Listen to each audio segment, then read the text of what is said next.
በዚህ የወንጀል ታሪክ ውስጥ ነቢያቶች፣ ፓስተሮች እንዲሁም ሌሎች ግለሰቦች በቅንጅት ተሳትፈውበታል።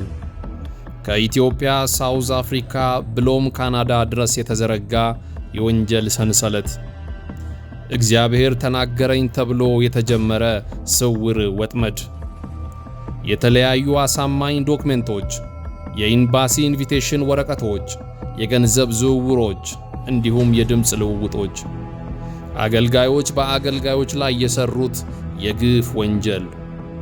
እንደ ኢትዮጵያን አቆጣጠር በ2017 ዕለተ እሁድ በአምልኮ አዳራሽ ውስጥ የዚህ የወንጀል ሥራ አንድ ብሎ ተጀመረ።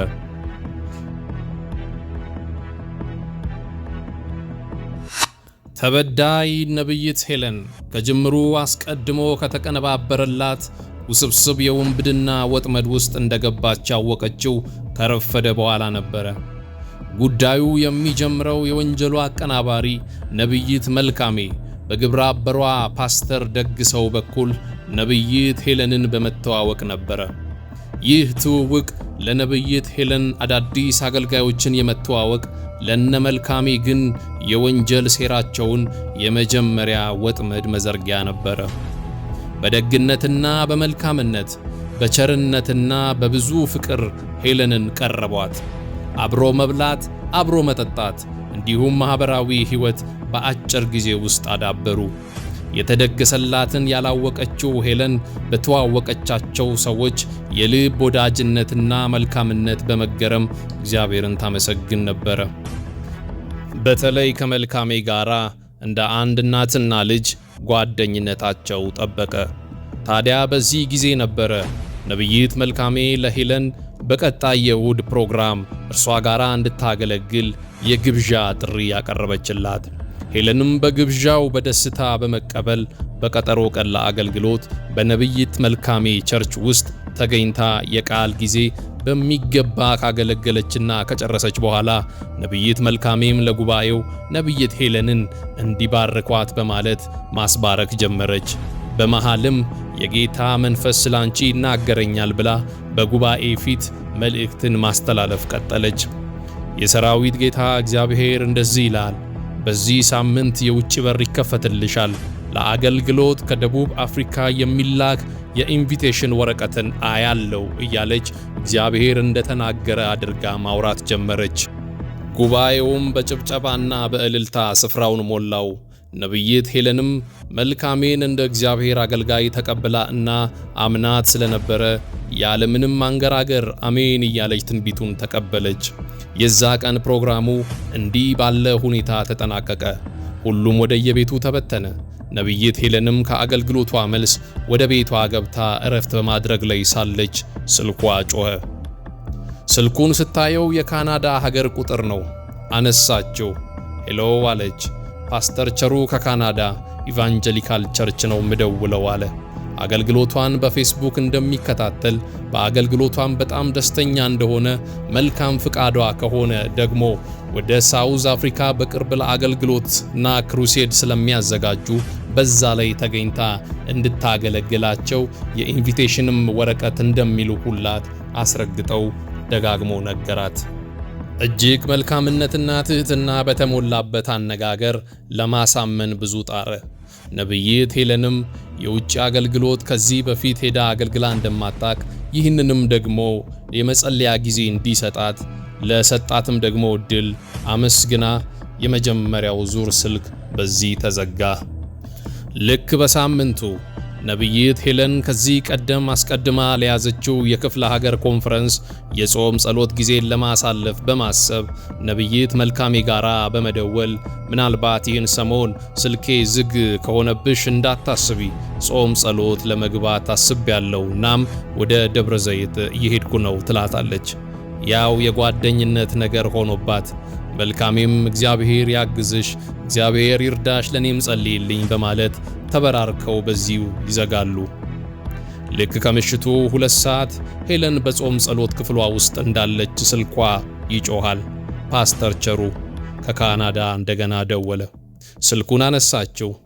ሰላምታ ከተለዋወጡ በኋላ ፓስተር ቸሩ በሕልም እንዳያት፣ ጾም ጸሎት ላይ እንዳለች እንዲሁም ያለችበትን አገር ጭምር ሁሉ በራእይ ጌታ እንዳሳየው አድርጎ አወራት።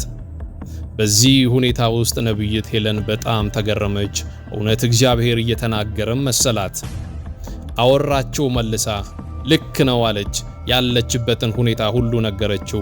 ለጾም ጸሎትም ደብረ ዘይት እንዳለች ነገራት።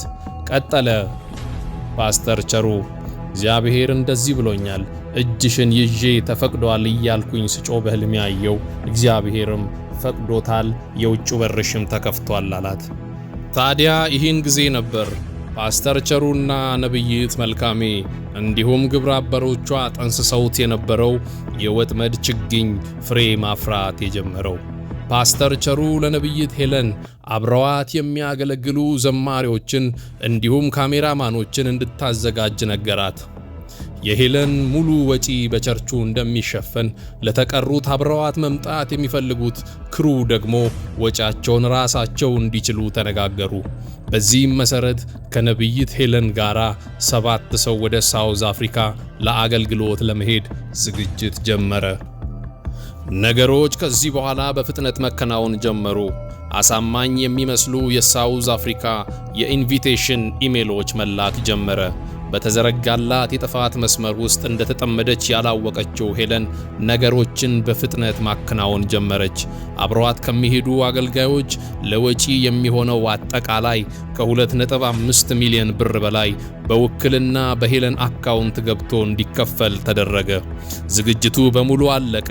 የኤምባሲ የመግቢያ ቀጠሮ ቀን ተቆረጠ። ዕለተ ማክሰኞ የቪዛ ቀጠሮ ቀን። ጉዞ ወደ ሳውዝ አፍሪካ ኤምባሲ።